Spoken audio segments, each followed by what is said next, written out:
Good evening. We are reconvening from executive session. If there's no objection, we are back, and now we will start the business session with an inspiration and pledge of allegiance from Mr. Sweeney, sir. Thank you, Mr. Chair. As we embark on getting ready to start the school year, I'm just constantly reminded of what a wonderful education system that we have and the amazing job that our teachers do. But it's not just this year, it's each and every year. And going back some time, how many of you remember where you were July 20th, 1969? Some of you may not have been born yet, but 48 years ago, there was a small little event happening, large in many people's minds. It was the landing of the Apollo 11 mission on the moon. There was some interesting facts about this. Not only if you were alive at that time, you were absolutely glued and riveted to the television. You remember where you were. You remember where you were watching it. But it wasn't just you. It was millions and millions of people around the globe. But here's some interesting facts about the moon landing. There were 3 crew members. Neil Armstrong, people would affectionately call him Buzz Aldrin, but how many of you know what his first name is? Edwin Aldrin. And Michael Collins. Astronauts almost didn't stick the moon landing. The astronauts actually missed the initial landing site and were headed toward a crater. And with less than 1 minute of descent fuel left, Neil Armstrong piloted, mindful this was a rocket that had never gone through this simulation before, piloted the lunar module for 4 miles from the original landing site. I think when they landed, he had less than 10 seconds of fuel left. A felt-tip pen played a critical role in the historic moon landing. When Aldrin and Armstrong landed, they accidentally broke off the switch to the circuit breaker, which was needed to activate the engine that would lift them off the moon. And in his memoir, Buzz Aldrin wrote, "Since it was electrical, I decided not to put my finger in or use anything that had metal on the end. I had a felt-tip pen in the shoulder pocket of my suit that might do the job. After moving the countdown procedure up by a couple of hours in case it didn't work, I inserted the pen into the small opening where the circuit breaker switch should have been, pushed in. Sure enough, the circuit breaker held. We were going to get off the moon after all." And here's what they left behind. In addition to leaving the American flag on the moon, which, by the way, was purchased at Sears, Armstrong and Aldrin left their backpacks a gold olive branch-shaped pin symbolizing peace, messages from 73 world leaders, and a patch from the Apollo 1 mission that never launched and killed 3 U.S. astronauts in a 1967 training exercise. They also left behind medallions honoring Russian cosmonauts, including Vladimir Komarov and Yuri Gagarin, both of whom died in flight in 1967 and 68, respectively. The computers that were processing Apollo 11 had less power than a cell phone. The command module computer, or the so-called Apollo guidance computer, made it possible for astronauts to enter non-verb commands to control the spacecraft and navigation. The ingenious computer systems were more basic than what we find in toasters today. And today's USBs are more powerful than the computers used to land the first man on the moon, too. And in case the worst happened, all 3 astronauts had a plan to take care of their families and support their families. Without expensive astronaut and life insurance, the astronauts got creative about how they were going to support families if the worst did happen. The answer of all things, autographs. During quarantine, about a month before Apollo 11 launched, the famous astronaut signed hundreds of envelopes and gave them to a friend to save. Of course, they never needed them. Apparently, those autographs were worth as much as $30,000 each in the 1990s. Most interesting, they had to fill out customs and declaration forms when they returned to the United States. Government. Just because you make it to the moon and back doesn't mean you get a pass on the dreaded customs forms. The astronauts comically noted Apollo 11 as the flight on their customs forms with a departure from Moon to Honolulu, Hawaii. and under any other condition on board which may lead to the spread of disease, the response was to be determined. Because as you know, they were quarantined for an extended period of time. Anyway, it's a very fitting thing, just an amazing thing. Education got them to where they are, and as we embark on a new year, we look forward to it. Would you please join me in the Pledge of Allegiance? I pledge allegiance to the flag of the United States of America and to the republic for which it stands, one nation, under God, indivisible, with liberty and justice for all.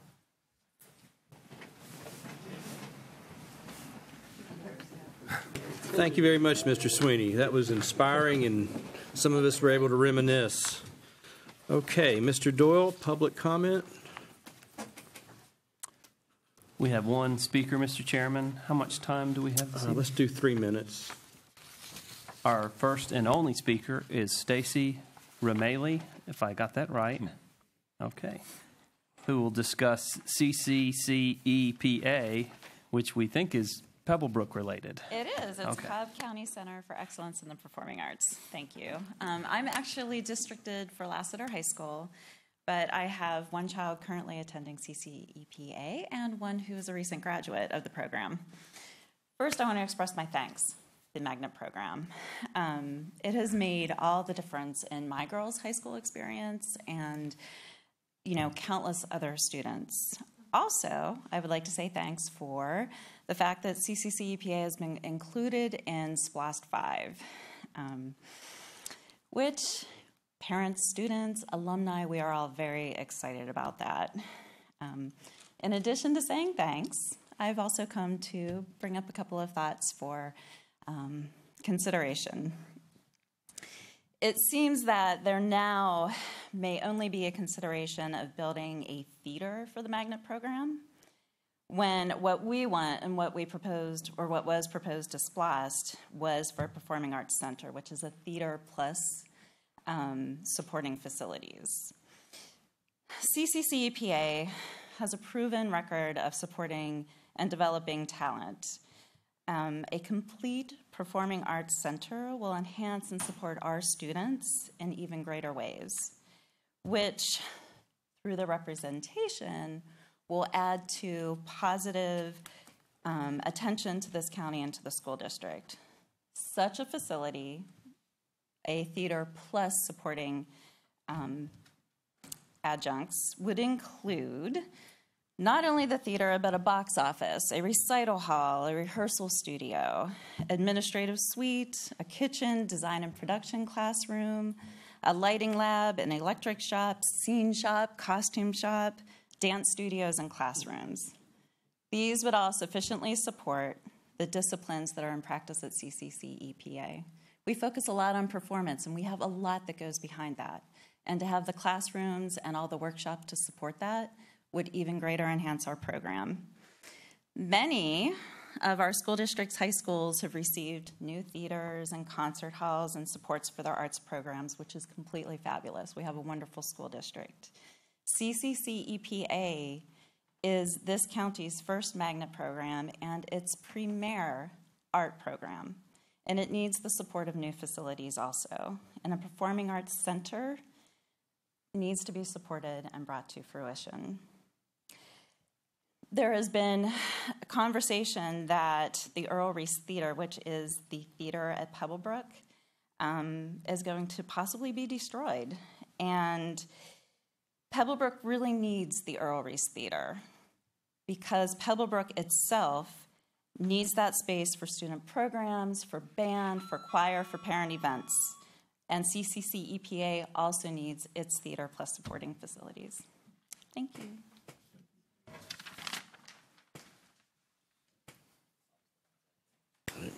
Thank you very much. And now we have items requiring action following executive session. Mr. Superintendent. Yes, sir. Mr. Chair, members of the board, I'll ask John Adams to bring all the items requiring action after executive session. Thank you, Mr. Superintendent. We do have two items, the personnel report and then a land item. I'm pleased to bring you the Human Resources Personnel Report for today. The administration recommends the approval of the identified employment actions of those individuals listed on the Personnel Action Report as discussed in executive session. We do not have any principal level and higher position recommendations, so this concludes this evening's personnel report. Hey, thank you, Mr. Adams. All right, Mr. Scamahorn. Thank you, Mr. Chair. I make a motion that we approve as read the motion. Thank you, Mr. Scamahorn. Do I have a second? Mr. Wheeler seconds. Any discussion? All in favor, raise your hand. 7-0. Thank you very much. All right. And now we have the consent agenda. No. Yeah, one more item. Yes, sir. I'm sorry. My bad. Mr. Banks. Thank you, Mr. Chairman. This is important. I hereby move that the board approve entering into an agreement for the purchase and sale of real property for the following. Sale of real property of approximately 2,258 square feet along the northwesterly property line at the new Mountain View Elementary School located at 3151 Sandy Plains Road, Marietta, Georgia, 30066, for the purchase price of $10,000 plus any and all ancillary closing costs. Thank you, Mr. Banks. We have a motion. Do we have a second? All right, Mr. Sweeney seconds. Any discussion? All right, seeing none. All those in favor, raise your hand. And that's 7-0. Thank you very much. All right, now we have Mr. Sweeney, F&T Committee report. Thank you, Mr. Chair. The committee met on Monday, July 17, 2017. I was present at the meeting. Unfortunately, the committee did not have a quorum that evening, so there is no official report.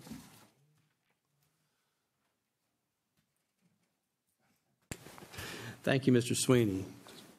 All right. All right. It's been a long day. I'm sorry. Okay, so we have a report. Thank you for that. And now we had several items on the consent agenda. All right. And so do I list those, or we just have a motion that we accept? All right, Mr. Scamahorn. Thank you, Mr. Chair. I make a motion that the board approves the agenda items 1 through 3 on the consent agenda. Thank you, Mr. Scamahorn. Do I have a second? Mr. Sweeney seconds. All those in favor? All right, that's 7-0. Okay, we're moving along. Now discussion. Yes, sir. Mr. Chair, members of the board, I'm going to ask John Adams to bring the next discussion item. Thank you, Mr. Superintendent. Agenda item, discussion agenda item, recommendation for approval to award a contract for the construction of a new fueling station upgrade at Sanders Road Bus Facility. Once again, in accordance with SPLOST 4, the Sanders Road Bus Facility is scheduled to receive a new fueling station upgrade. Awarding the contract at this time will allow our project to remain on schedule with a substantial completion date of December 2018.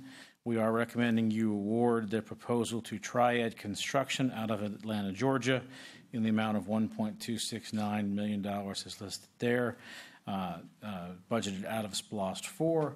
And awarding the project at this time will allow us to remain on schedule and begin work.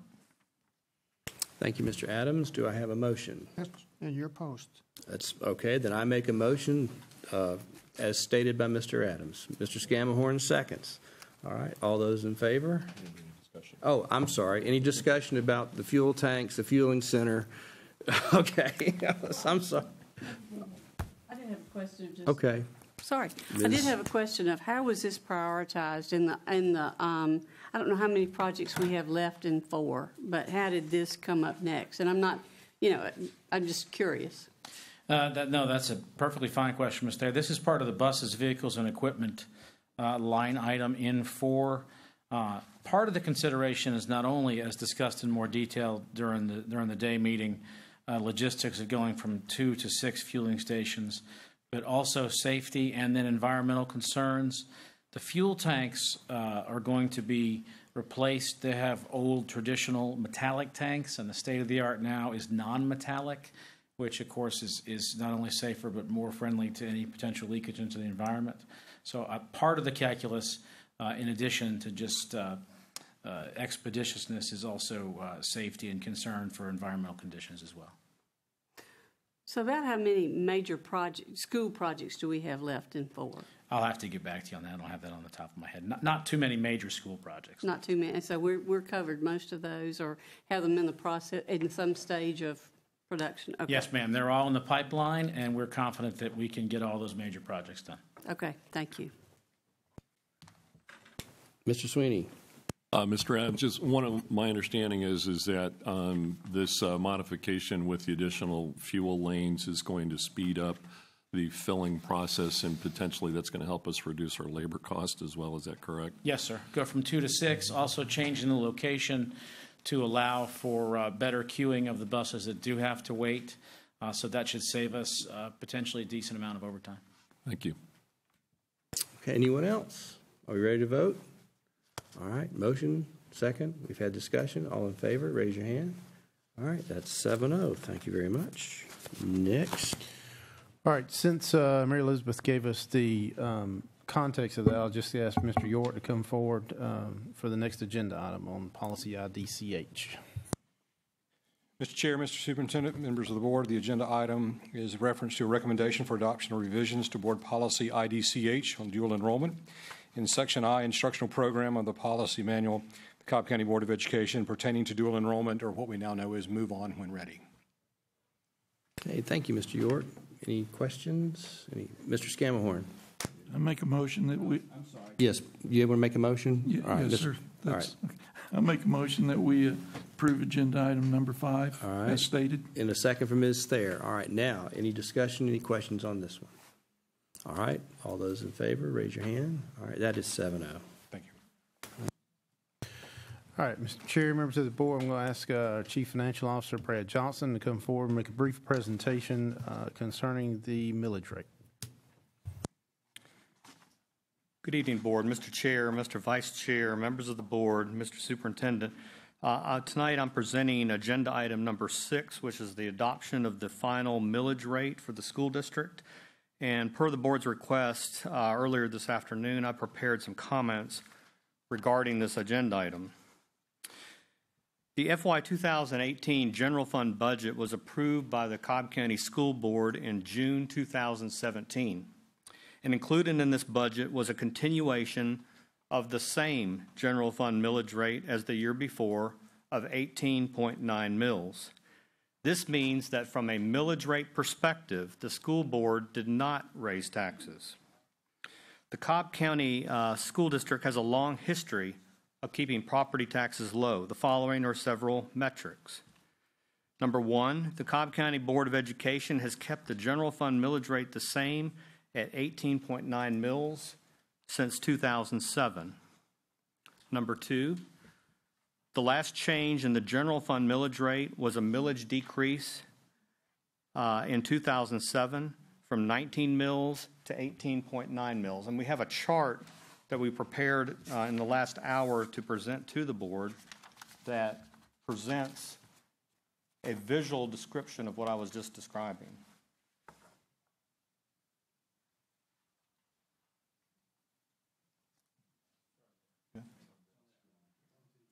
Up here? Okay.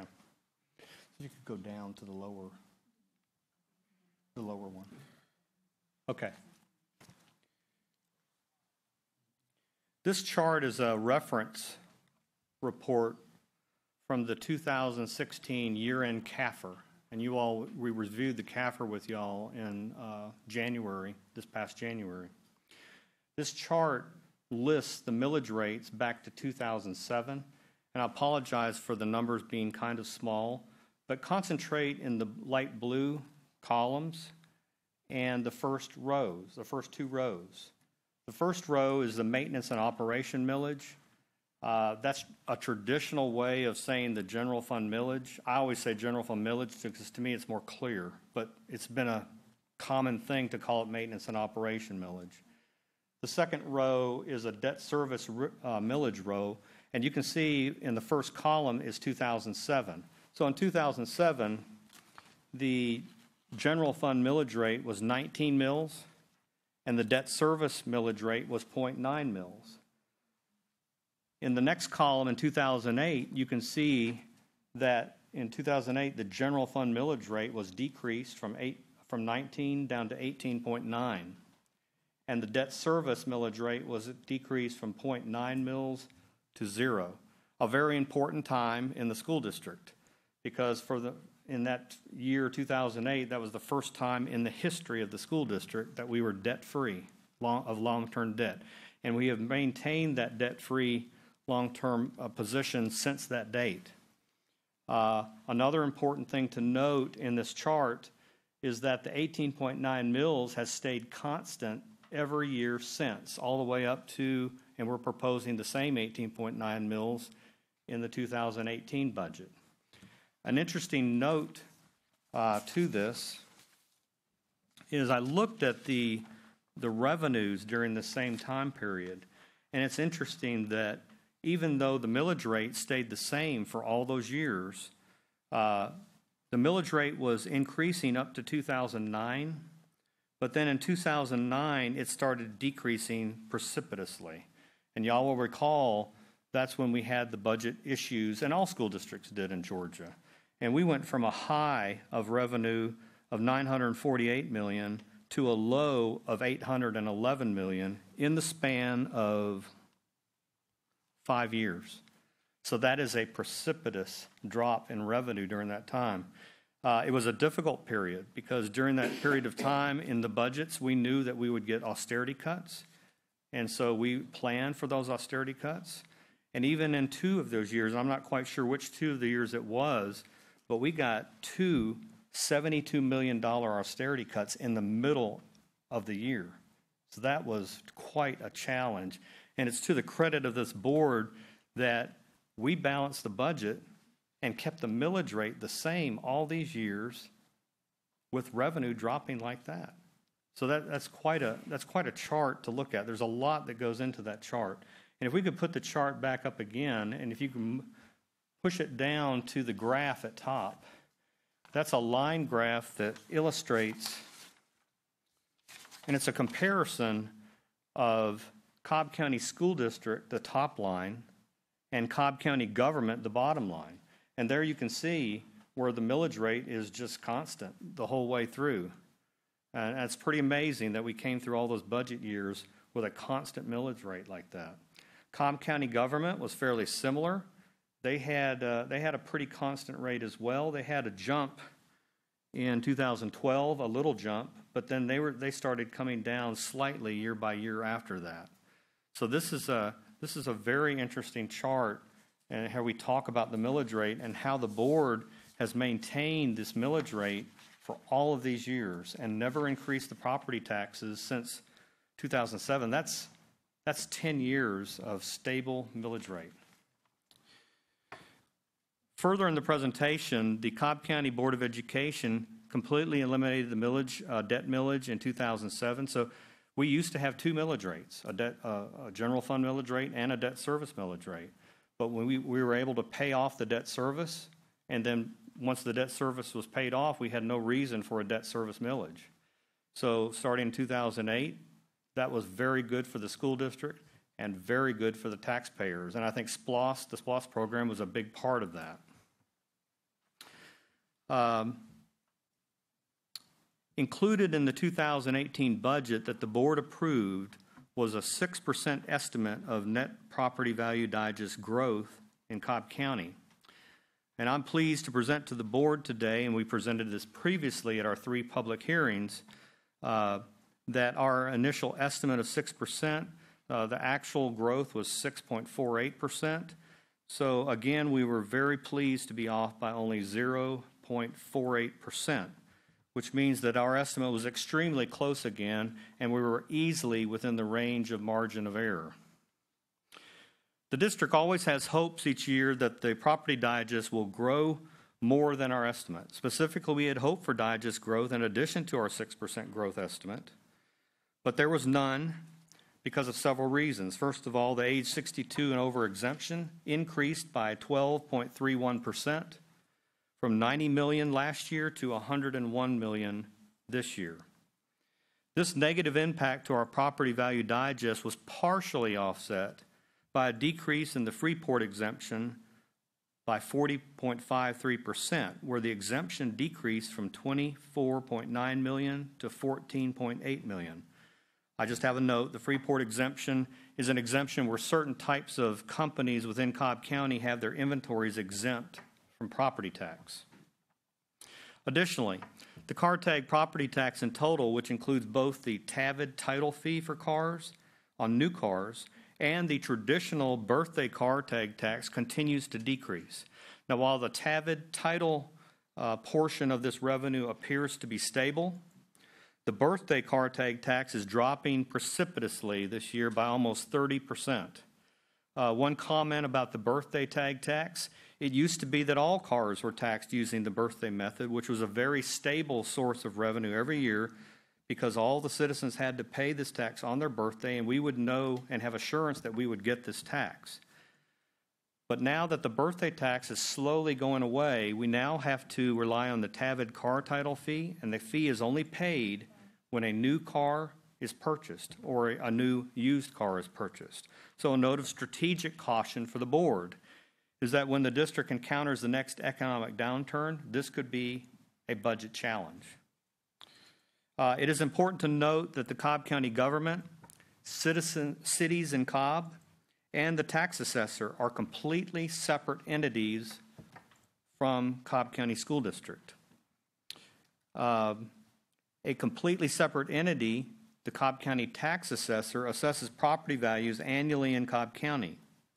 Since the school district's millage rate is the same as last year and has not increased, if the tax assessor lowers the value of a Cobb citizen's home, the district's millage rate will be applied to a lower value, and that property owner will pay less property tax.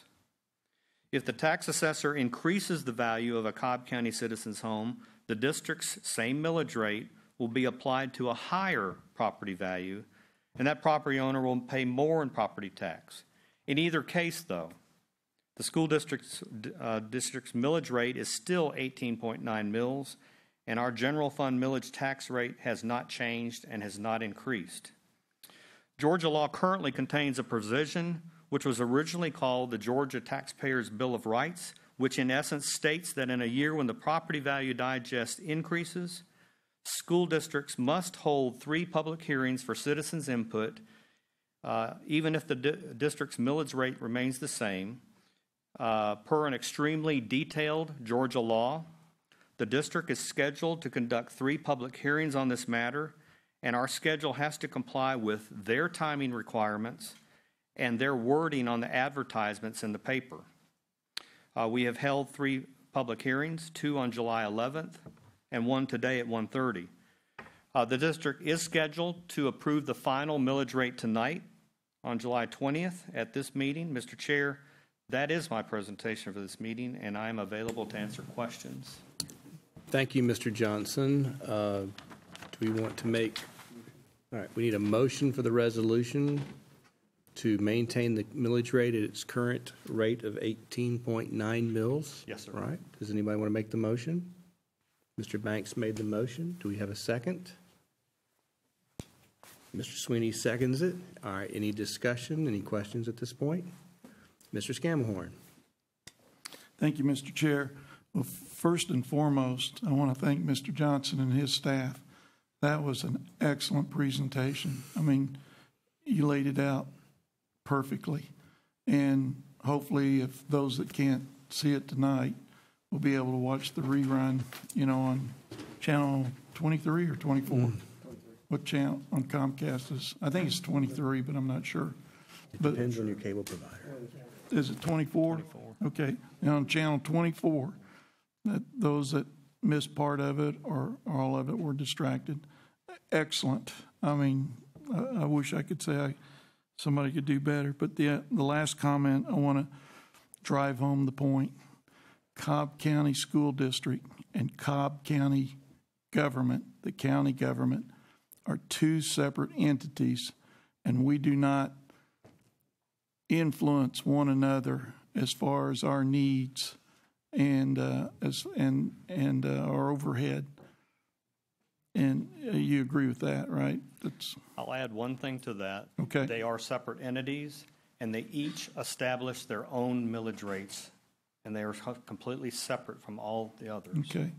Am I correct in my reading of the MDJ is that the Cobb County government is proposing a 0.13 increase in millage rate, correct? That's the last thing I read, yes. Okay, that's the last thing I've read. But not the Cobb County School District. We are maintaining the course. We are not raising the millage rate. The millage rate was 18.9 last year, and we were proposing to keep it 18.9 next year. So, and finally, my last comment is every one of our expenditures, revenues, and the transparency of our budget, is it on the website, on our website, to be seen by anyone? We have multiple budget meetings for our budget every year. We present budget information. We have our budget presentations are videotaped, so you can go to the website and see all the budget presentations. We probably have one of the most detailed budgets in Georgia, where you can go through and see how we calculated every single account. I think that our website has everything you need to know. I will say this, it's a $1 billion budget, so there is a matter of complexity just because of the sheer size of it. But I think that if someone goes on the website and they studies the information, they can understand the budget. And our ability to be transparent and fairly judicious with our customers' monies, our taxpayer, is a credit to you and the superintendent and to your staff, and I want to thank you for that. That's all, Mr. Chair. Thank you. Thank you, Mr. Scamhorn. Ms. Thayer? Well, thank you. And again, thank you, Mr. Johnson. We've discussed this at all of our tax hearings and before that and everything else. So this is not the only discussion we've had. But maybe since we're trying to make things clear, another thing to make clear, which has nothing to do with our budget, but that this school board has no desire to, nor any authority to do away with the senior tax exemption. That is strictly a legislative duty, and even though it has been discussed in this area and the impact it has on the school system, that is not within our power nor our desire. So we just need to make that clear to the public. So thank you. All right, Mr. Sweeney. Ms. Thayer, you bring up an excellent point, but I also want to bring something up.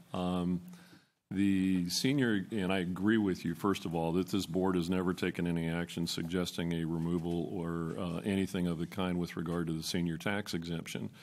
But it's also important to note that that senior tax exemption within Cobb County is a local amendment to Georgia's Constitution.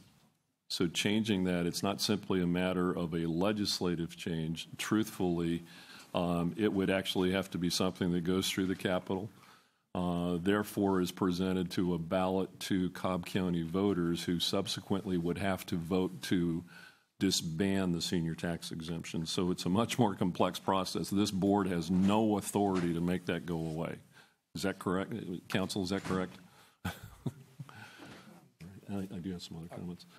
Mr. Johnson, you brought up some excellent points, and one of the things that I think some people are confused about is the difference between the establishment of the millage rate versus the role of the tax assessor's office. Can you explain the difference between those two roles? Okay. Cobb County School District is a separate entity, and the Cobb County Board of Tax Assessors is a separate entity. We don't have anything to do with each other. So when property taxes are established, it's a two-step procedure. The tax assessor evaluates properties in Cobb, residential, commercial, and personal each year. And when we get the digest, it is what it is. They value the properties. Homeowners can, my understanding, I can't speak for them, but my understanding is if they don't agree with their assessment, they can appeal it. Based on the property tax digest, the millage rate that you all approve, that this board approves, is applied to their property value digest, and that is the school taxes that this school district receives. Okay. And one of the reasons I wanted to isolate that is because we're hearing a lot of people suggesting that the Board of Education is raising taxes, but you've actually clearly stated that what we're doing is maintaining a millage rate of 18.9. That 18.9 millage rate, and again, the Cobb County School District is debt-free today. That's my understanding. That is true. I think we've been recognized as being one of the largest school systems in the entire nation that is debt-free. And we're probably the largest one that is debt-free. And then on top of that, the Cobb County School District enjoys the distinction of having a AAA credit rating. That is true. And I also understand that that distinction is extraordinarily difficult to obtain, particularly for a public education entity, simply because of the, I would say, the roller coaster revenue patterns that we experience. Is that a fair assessment? That is true. About 0.5% of the school districts in the country have a AAA bond rating. I think we have excellent financial procedures in this district. We had to make presentations to Moody's Investor Service.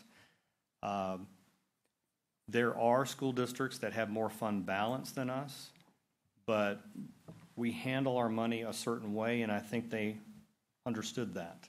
And they have awarded that. They gave us the rating to us in November of 2015, and we continue to maintain it. During the recession, and I believe you may have been with another district at the time, 2008, 2009. I might have still been here, but I can't remember exactly. But anyway, even your experience, whether it's here or another district, and property valuations through the tax assessor's office in Cobb County, I think declined in the neighborhood of about 20%. Is that the total tax digest in Cobb County? Is that a fair assessment? I think that's pretty fair over multiple years. I do remember very clearly that one year it declined by over 9%, and that was a very difficult budget year. Yeah, and while the school district maintained the millage rate at 18.9, did you happen to hear anybody say that the Cobb County School District decreased taxes?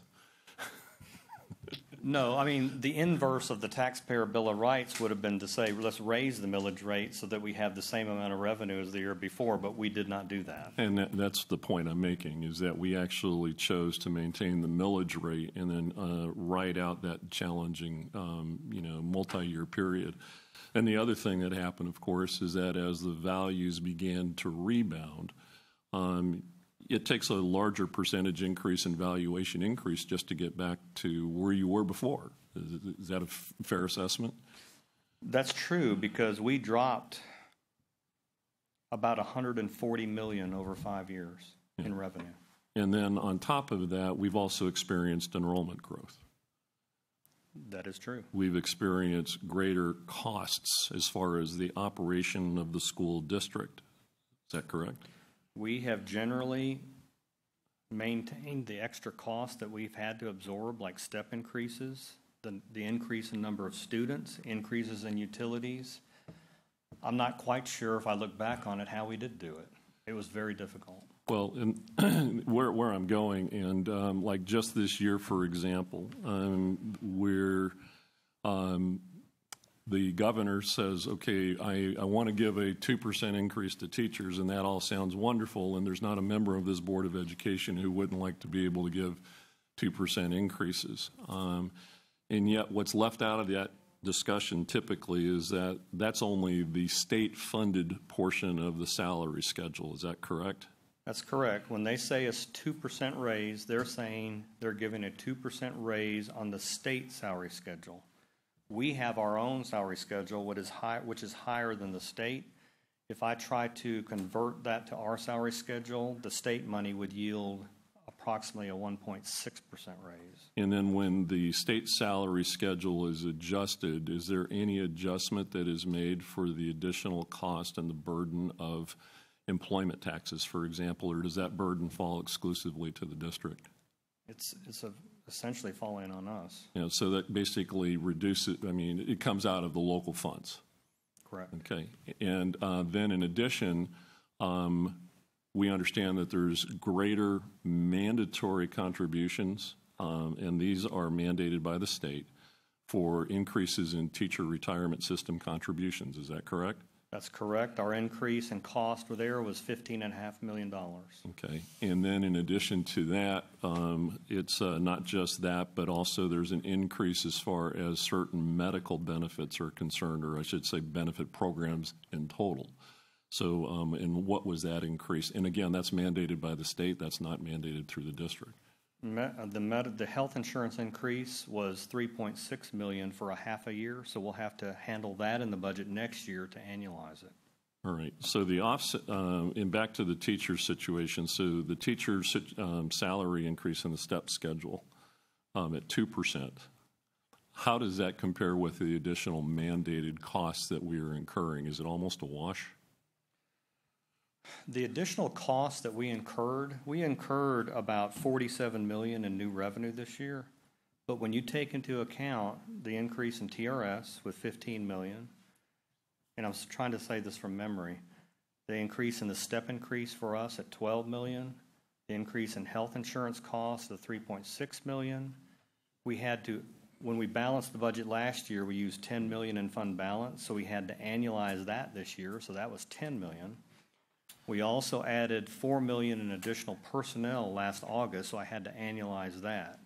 So all these additional costs, we have increased cost every year. And then we had increased students as well and some new teachers. So that eats up most of the money. Okay. And so if there was not an increase in the property tax digest, because we're not getting any more funding, well, we're getting funding from the state, but we're heavily reliant on local funding today. And so with the local funding that we have, if there was not an increase in the digest, how damaging would that be to the district? We would have to cut the budget. We have two sources of revenue, and y'all have heard me say that many times. We've got local property taxes and we've got state QBE money. If those two revenue sources just stay the same, how are we going to pay for step increases? How are we going to pay for salary increases? How are we going to cover the increase in number of students? How will we pay for increased health insurance costs? So traditionally, a school district, and not just us, but other school districts too, we depend on a certain amount of increase in these two sources to be able to fund our growth. So it's very difficult. Yeah, and just to put it into context, I mean, what you're saying is if we're cutting the budget, that would, 90% of our budget is really salaries and benefits, roughly. That's true. Okay. So, and the largest employment section that we have is teachers. True.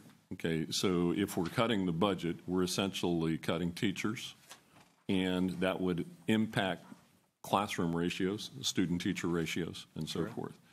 And from a historical perspective, and we go back to the student-teacher ratios that we had in 2008 and 2009, and we were to mirror those today, it's my understanding that we're still shy in the neighborhood of 900 teachers. Is that right? That is true. And I also understand that the loaded cost, and what I mean by that is salaries and benefits and all of the other expenses. The average loaded cost per teacher is approximately $85,000. That's correct. That translates into about almost $77 million that we don't have. And we discussed that during the budget process. Yes, sir, that is correct. Okay. All right. Thank you very much for all your answers. I appreciate it. Okay. Thank you. Any other questions, discussion? Are we ready to call the question? All right. All those in favor of the resolution, raise your hand. That's 7-0. It passes. Mr. Johnson, during all of that, and I almost hesitate, but I don't think I've used a Star Trek reference in the whole time I've been on the board. But if the Cobb County School District is the Starship Enterprise, and by the way, for you young ones, this goes back to the 60s, to the real Star Trek, you are Scotty and your team down in the engine room. And when Captain Kirk here is saying we need more energy, you're the guy yelling out, I'm giving her all she's got. So anyway, thank you to you and your team. Yeah, I can't do that. Do that, John. Peace and prosper. Thank you, John. I've got a great team, sir. Mr. Banks. I would like for Mr. Johnson to have his team come forward and introduce themselves and tell us what department they actually work in. Absolutely. I've said this before, but I think we do have the best budget department in the entire Cobb County School District. Well, I'd say in Georgia. Joke. I'm Mandy Wissing. I'm the budget director. Becky Beck, budget manager. And I'm David Baker, budget manager.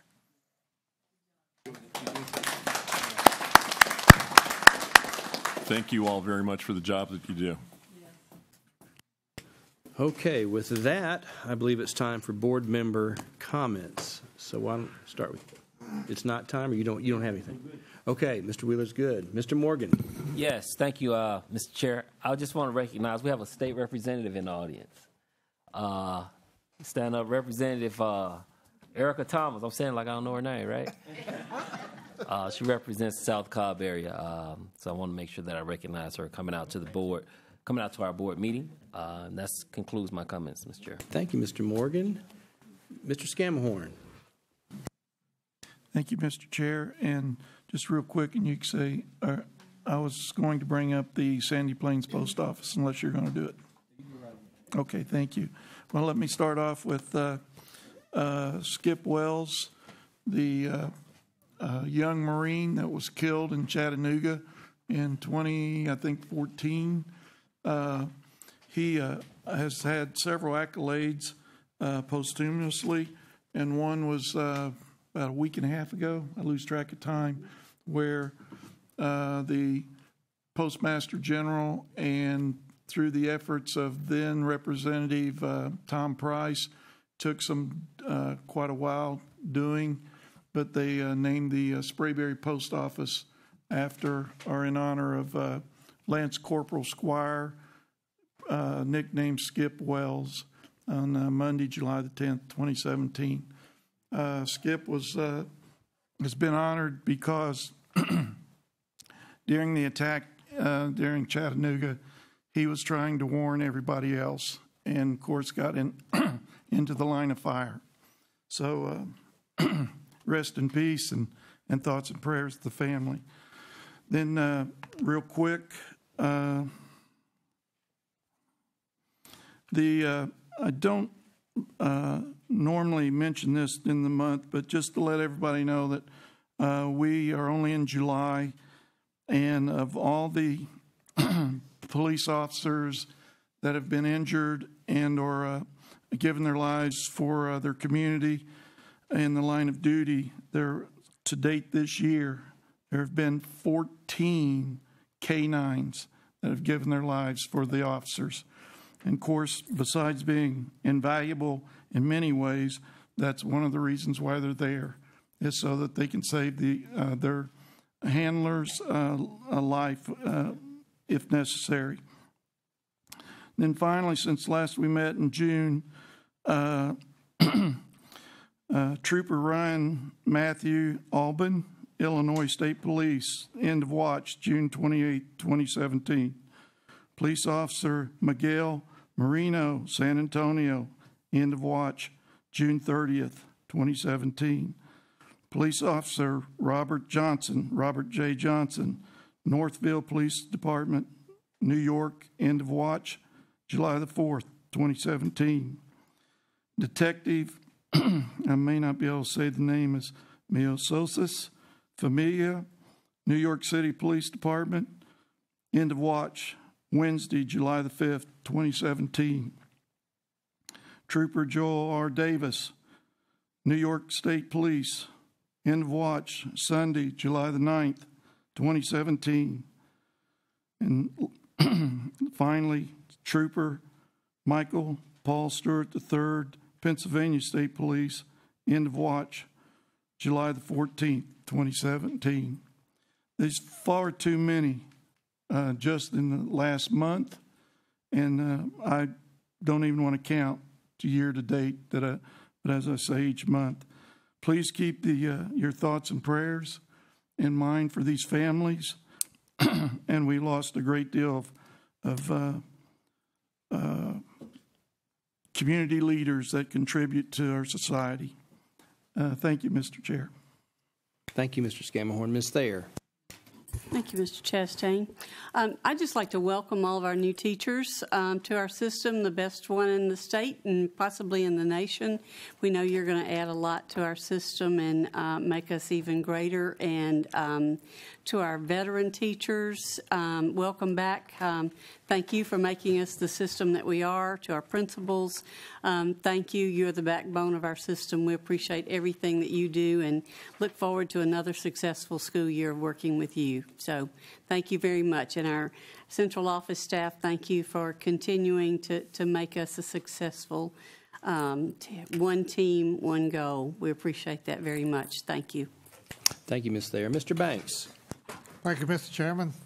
A couple of items. I want to announce that the new Mountain View Elementary School ribbon cutting will happen on July the 27th, which is next Thursday at 7:30 in the morning. Also, I want to thank McKeeshan High School and the principal, Regina Montgomery, for hosting the leadership kickoff that was held recently. Well attended. It was not only a educational time, but it was also a fun time. I think everybody enjoyed being there and participating in the,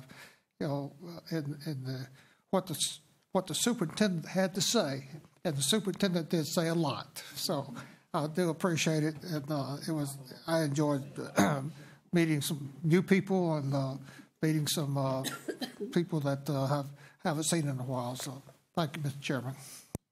Thank you, Mr. Banks. Mr. Sweeney. Thank you, Mr. Chair. And in line with my comments about Apollo 11 and the moon landing, I hope that everybody's new school year is a blast. Thank you for what you do. I specifically want to thank the financial department for all the hard work and the diligent work they did getting through the budget process. You did an amazing job. And as Mr. Banks talked about Mountain View, the Walton High School ribbon cutting for the new school will occur on Sunday, July 30th. School is not in session on Sunday, but they will have a ribbon cutting, and it'll be at 1:30 in the afternoon on Sunday, July 30th. And that concludes my comments. Thank you very much. Okay. Thank you, Mr. Sweeney. Mr. Superintendent. Yes, sir. Mr. Chair, members of the board, appreciate the opportunity. First, Georgia milestones results were released today. I could not be more proud of our teachers and students for the trending upward of academic performance. I do want to mention, though, we had most improved. We had 20 schools that increased the percentage of students scoring in levels 2 to 4 by 5% or more. 14 elementary schools, 3 middle, and 3 high schools, and that's awesome. That's a great testimony to the hard work that those schools are putting in. Some of you have already mentioned leadership kickoff. I do want to give a shout out and a big thanks to the chief of the Indian tribe, Regina Montgomery. It was a great. She was a great host, and as was McKeeshan. We were able to obviously have Mr. Sherholtz from the Braves come out and speak, and not that he was appended, but Timothy Miller, who many of you may or may not know, he is the gentleman that sings God Bless America during the 7th inning on the weekend games, home games for the Braves, and he was able to come out and perform God Bless America for us, and that was just that was truly inspiring. It truly was awesome, and I just want to give a shout out to both of them for the partnership that we have with the Braves and for the inspiration that they both provided. It was inspiring for me, though, to speak to the new teachers. We had over 1,100 in the room, and it was just it was great to get to talk to them. I was pleasantly surprised at how many people were actually coming out of corporate to come into education, whether it be a second career or they just found their calling. I was talking to one young lady, I won't call her by name, but to embarrass her, but she was coming out of the science field. She was a scientist. So she is coming to us to be an educator, and that is just truly, truly awesome.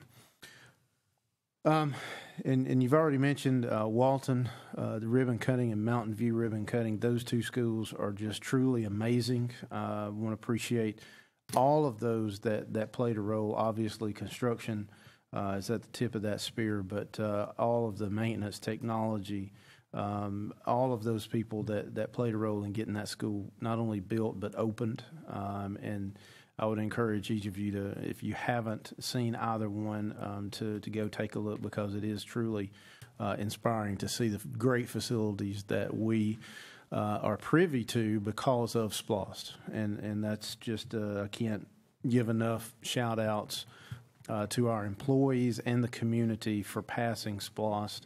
Again, the one and only time 100% of the precincts passed SPLOST, and that's a true testament to the support of public education we have in Cobb County and what makes Cobb County great. I also want to finally mention our teachers come back next week. We'll have the first day broadcast Monday that we're looking forward to. We wish everybody a great start to the year. The one thing that has been getting people talking a little bit is the eclipse that will be coming up August 21st. We are in discussions and collaboration every chance possible with other districts to make sure that we are as synced up as we can be with what is going to take place on that day. We have not made a final determination as of yet, but like I said, we are talking with other districts on what that will look like for that day, because obviously the top priority is student and staff safety and during that period of time. So we will keep everybody abreast of that decision and communicate very quickly to give as much time for preparation to all of our staff and, most importantly, all of our parents, so that we'll have that decision made very quickly. So I wish everybody a great school year. Appreciate all the hard work that I know all the teachers are going to put in. And that concludes my comments, Mr. Chair. Thank you, Mr. Superintendent. It was great to go out and meet the 1,100 new teachers that came to Cobb, and it was I appreciate the fact that many of them had hair that's almost the same color as mine. But to echo what the superintendent said, it was great to see people who were changing careers coming into Cobb. And if I may note, one of our new teachers who's starting this year is a fellow government official. Derek Easterling, the Honorable Mayor of Kennesaw, Georgia, is now also a Cobb County School District employee. He'll be teaching up in North Cobb in your area, Mr. Scammahorn. So we welcome him as a new teacher. And with that, if there's no objection, we are adjourned.